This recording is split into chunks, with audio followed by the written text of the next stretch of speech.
Hello, I'm Brian Fox. Welcome to I Hate Rock Music. And this is one of those moments where I can't say I exactly hate rock music, but I'm a little disappointed. And that's the Sonic Rendezvous Band. Of course, all the MC5 fans out there and Fred Sonic Smith fans out there know all about the Sonic Rendezvous Band.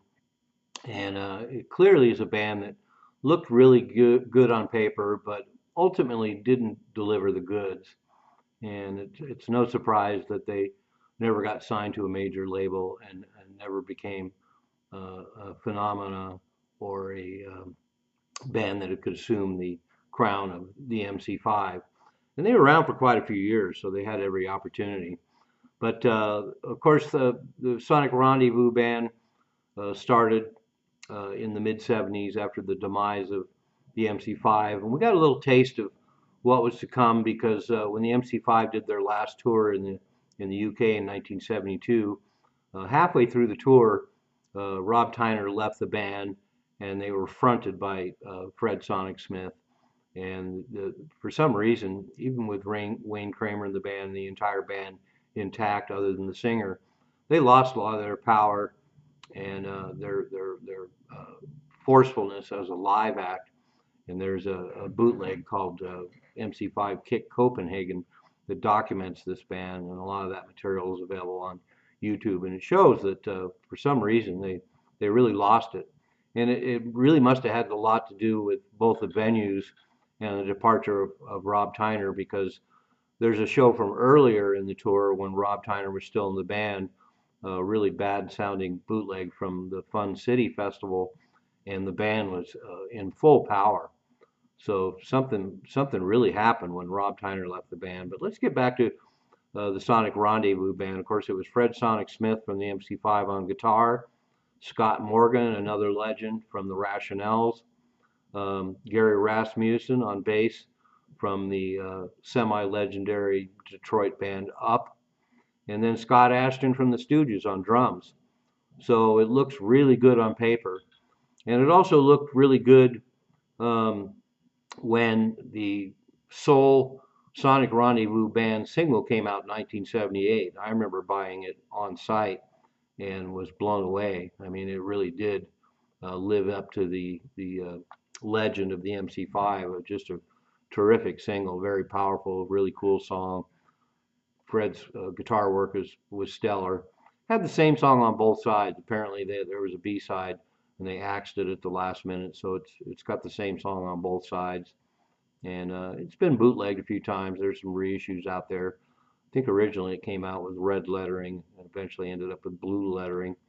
And but that was it. That's the only thing they put out legitimately.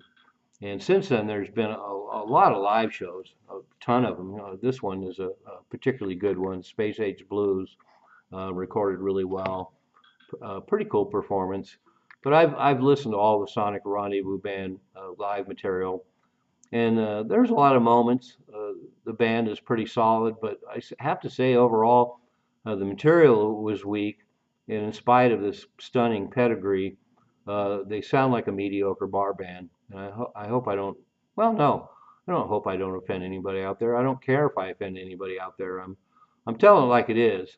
In spite of the name, in spite of the pedigree, pretty disappointing band overall. And like I mentioned earlier, it's no surprise they didn't get signed. I'm sure any record label scouts that went out and saw them came away with the same thing that I just said. And there's also a interesting side story that the Sonic Rendezvous Band was tapped by Iggy Pop to back Iggy in a 1978 European tour, and they sound pretty cool backing up Iggy Pop. But of course, with Iggy Pop's material, it was a lot stronger material, and with the frontman singer, just like they had with Rob Tyner, the band really pulled it together. Although arguably Iggy's bands, both before and after that, were a little stronger. But an interesting little note, and there are posts of that one or two of those shows from the Iggy tour of '78, and there's a bootleg record of it out there too for you collectors. And then of course, just sadly, it was all over. I think by '79, maybe 80, it was done. Sonic Rendezvous Band were over. And then, of course, in 1994, Fred Sonic Smith died at the age of 46. So too bad. I'm a huge MC5 fan, as anybody that truly loves rock and roll should be.